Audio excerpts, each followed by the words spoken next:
Donald Trump is always furiously posting about someone, something, really anything that gets on his nerves, gets him riled up, which is really easy to do. But it is not that frequently that the target of Donald Trump's attacks is his own party, which is exactly what it was tonight, as he melted down on Truth Social, taking those tiny little fingers of his to write some of the most insane posts we've seen yet. And one of them was directed at Republicans in the Senate. We're going to get into Donald Trump's complete meltdown and what it tells us about the entirety of this government shutdown, which Donald Trump is now feeling the pressure of. But before we do, if I could quickly ask you to leave a like on this video, and if you haven't already and you enjoy our channel, to hit that subscribe button because it goes a long way in supporting our work. Now, before we get into Donald Trump attacking Republicans in his own party, of course, I want to start with someone who called out the failure and the weakness of these Republicans, and that was former President Barack Obama in Virginia today, in this clip right here. You know, a lot of people have asked me lately whether I'm surprised by the direction the country's taken. And even though I am the hope and change guy,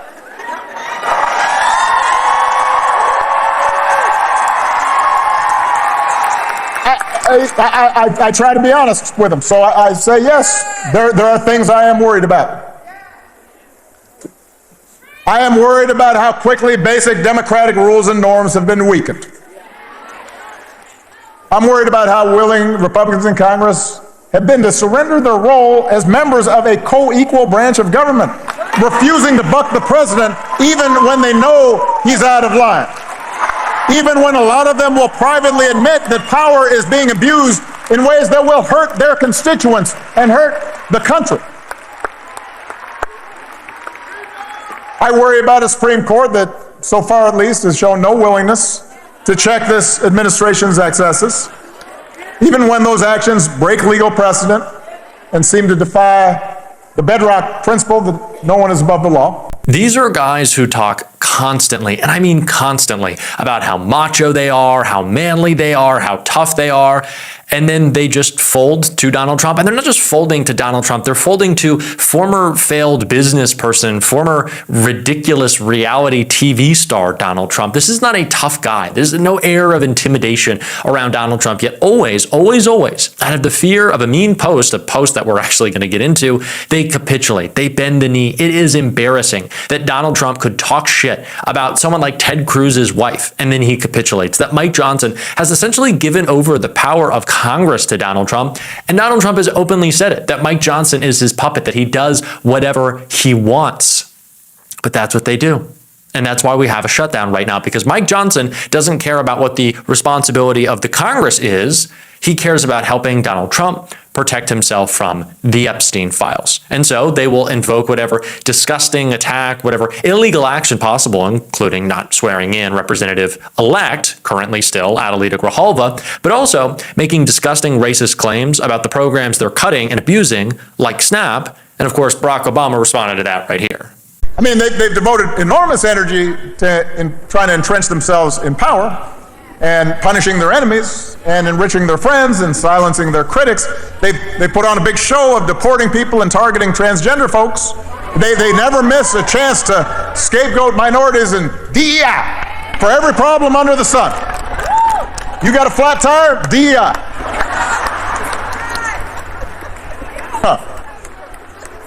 Wife mad at you? DEI. I am so glad that President Obama is bringing attention to just like the vile bigotry that we see right now in the Republican Party trying to defend itself amid this shutdown, which disproportionately Americans understand is their fault. And of course they do. They have the House, they have the Senate, they have the White House, and they can't get shit done. So instead of actually trying to negotiate and maybe not slashing healthcare, they've gone to the old playbook and they're saying, oh, well, it's just the welfare queens using SNAP because people who make less than a living wage can't afford to live. It's not people abusing a system. It's a ridiculous argument to make. But with all of this, with Donald Trump understanding that SNAP is a problem for him, that the shutdown is a problem for him, he's lashing out. And it's Senate Republicans, as we see in this post. Trump wrote on Truth Social, remember Republicans, regardless of the Schumer shutdown, the Democrats will terminate the filibuster the first chance they get. They will pack the Supreme Court, pick up 2 states, and add at least 8 electoral votes. Their 2 objectors are gone. Don't be weak and stupid. Fight, fight, fight. Win, win, win. We will immediately end the extortionist shutdown, get all of our agenda passed, and make life so good for Americans that these deranged Democrat politicians will never again have the chance to destroy America. Republicans, you will rue the day that you didn't terminate the filibuster. Be tough, be smart, and win. This is much bigger than the shutdown. This is the survival of the country. You will rue the day you did not terminate the filibuster. Remember how many conversations we had to have about the filibuster with Kyrsten Sinema, Joe Manchin? Thank God they're fucking gone. Now Kyrsten Sinema can lobby for data centers and Joe Manchin can cozy up to big oil even more than he did while he was in the Senate. Tired of hearing from those two. So glad we don't have to anymore. But all we ever heard was about the institution. The filibuster. We love, it's so important. Mind you, it fucking wasn't. It's not in the Constitution. No one gives a shit about the filibuster. It was a racist invention. And of course, that is what the racists loved during the Biden administration. We didn't get a $15 minimum wage. We couldn't pass protections for voting rights because Republicans pretended that they cared about the filibuster. Now, some in the Senate right now do. But Donald Trump certainly doesn't. And he's saying, Republicans, terminate the filibuster. Just push through my agenda. And I want us to remember this post. When we have a Democratic president, when we have a Democratic House, when we have a Democratic Senate, I want us to remember Donald Trump saying, we don't really care about the filibuster. Because Republicans are going to tell us that we have to care about the filibuster. Republicans are going to tell us that we have to respect this institution, that it's just so important. And I'm just not going to tolerate that. I'm not going to deal with this idea, pretend that the norms matter. They've broken all the norms. Literally, they've broken all the norms. They're physically tearing down the White House. And we're supposed to respect these people, supposed to stay in dialogue with these people, supposed to keep them included. We got to be bipartisan. I just don't believe that. I don't believe that we have to be bipartisan with people who fundamentally don't exist, that they believe that those in our coalition should exist.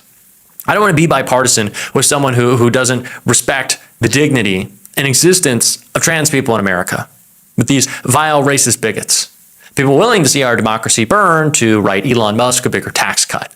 I don't want to do that, and I don't think we have to. And I think we have to remember that Joe Biden's presidency started off talking about healing the soul of America, and while sure that was an important sentiment, when Merrick Garland is too worried about the political perception of an investigation and an indictment against Donald Trump, a case against him that was rock solid because he did break the law.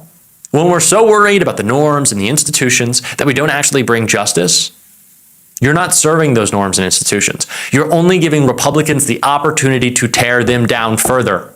So please, when we're in power again, do not think about the political optics. Don't think about the Senate parliamentarian. Donald Trump doesn't want that.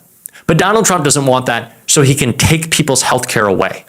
We're going to disregard that because we want to give everybody health care, pass a $15 minimum wage, sweeping climate legislation, sweeping gun control legislation, things that will make people's lives better that they actually want.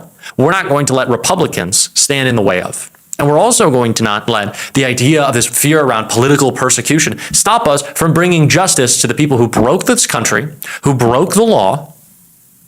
I don't care about how it's perceived. Fight back. And that fight, what's ahead of us, Barack Obama talked all about it. This was a great speech. I recommend you check it all out. But this clip right here was especially important. It says that even though we got rid of a king, there's still a caste system in America, a pecking order of who makes decisions and who obeys, who gets opportunity and who is obliged to serve. And it's a story that's policed by fear and force. It tries to convince people that for their group to win, another group has to lose. That if somebody doesn't look like you or think like you or practice religion exactly the same way you do, they must be a threat to your way of life and they need to be put in their place. And that's how Donald Trump thinks about America. Make America great again by putting the people like him back in charge, even if they don't know what the hell they're doing. Now, but here's the thing. That story is not new. That's the oldest story in the book. It's not even uniquely American. For most of human history, that's the way society's worked. There was somebody on top and somebody on the bottom. There were lords and there were peasants. And for a long time, that story of caste and privilege and concentrated power, that was the law of the land here in America. If you looked like me, you were likely treated as property. If you were a woman or a white man who did not own property, you could not vote. For a long time, if you were an Irish or Italian immigrant, we're not hiring. If you're Jewish or Asian, don't bother applying to our school. If you were Native American, you weren't even treated as an American, even though you were here. But from the very start, there was another story, born of this nation's true revolutionary spirit. A story that says we the people means what it says, that all of us are included, that we are not subjects, we are citizens, defined not by race or religion or gender or sexual orientation, but by our commitment to a common creed and a willingness to accept not just the privileges, but the responsibilities that come with that citizenship.